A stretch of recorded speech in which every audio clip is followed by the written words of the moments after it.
I'm a wreck. I'm a wreck because my wife talked with John and said, yeah, we'll share our story, and she's not here, so bear with me. My name is Greg Gammon. My wife and I are both and Greg is in the book, in 2 chapters of the book. And Christy, your wife Christy, yes. Right. More Christy than me, but we're both in the real estate business. She's a real estate agent, and I like to call myself an investor. That's kind of tongue-in-cheek, I think, in some cases, especially in this real estate market. The way we found out about the plan was, or the Bank on Yourself system, was when we had we were selling our previous home and building our new home. We had 3 days before closing on the new house, and we had a dog that bit our neighbor. The insurance company, of course, said, oh, yes, we'll take care of that claim for you, sir, and good luck with your next insurance on your next house. And they promptly dropped us. So in a panic over the next 48 hours or so, I was frantically searching for an insurance company.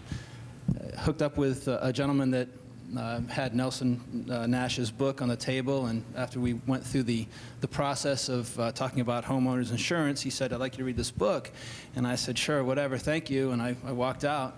But I was curious and continued to look at the book and leaf through it a couple of times, and when I followed up with the agent, he said, well, you really need to talk with John, and so we did, and from that point on, we learned more and more about it. Just like John said, there was some skepticism involved. However, I tend to trust a little bit more, I think, than some people, and the more I learned about it, the more it seemed very logical.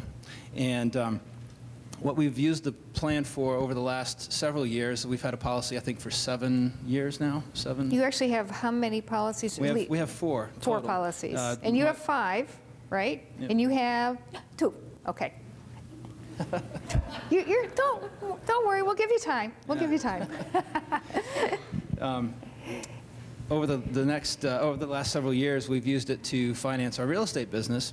And a couple real quick things that I wanted to share. Like Pam said, our stories in the book, Chapter 7, Chapter 11. But a couple things there. I caught that too. Yeah.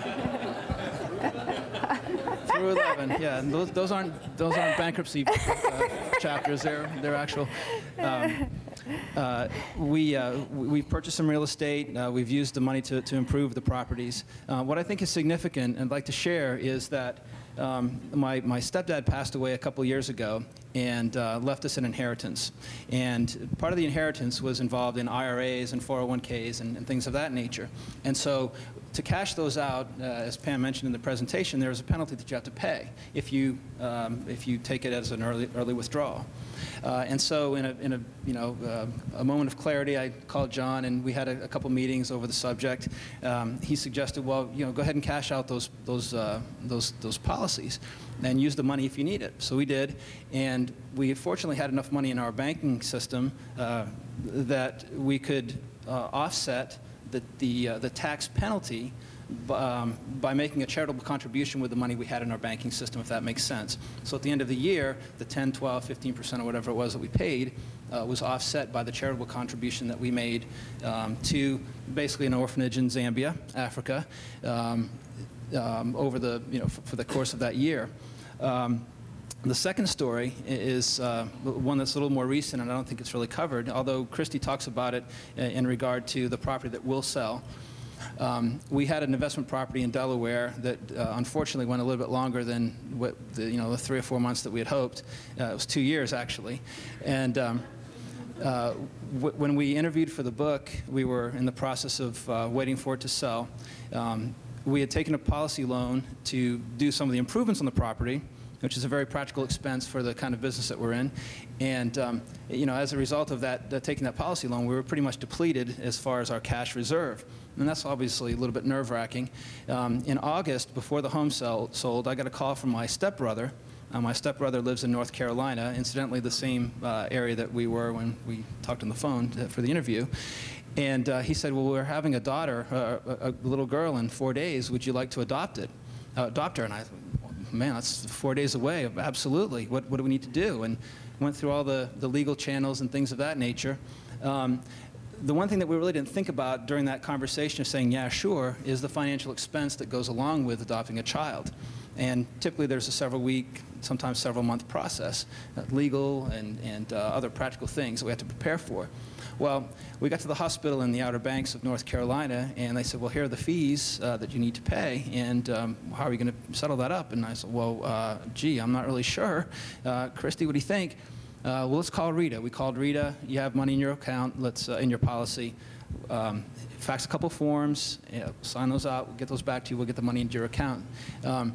I compare that to the prospect of having to maybe call our mortgage company to see if we can get a home equity line of credit, calling our credit card company to see if they can extend our credit line. All those kind of things were very difficult, I think, to imagine.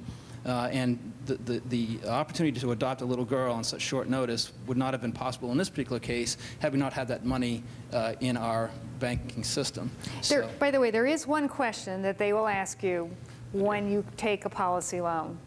How much do you want? That's true. I was shocked to learn, because of what I'd said before in terms of taking a policy loan to improve the property that we invested in, that we did actually have some money, even though we had not paid that previous loan back. Mm-hmm. So that was just a wonderful benefit that really, I don't know if it was talked about in too much detail here. It was covered, and every time I looked at the screen, I said, yeah, we did that. Yeah, that's true. And you don't really get that kind of information when you first hear about something.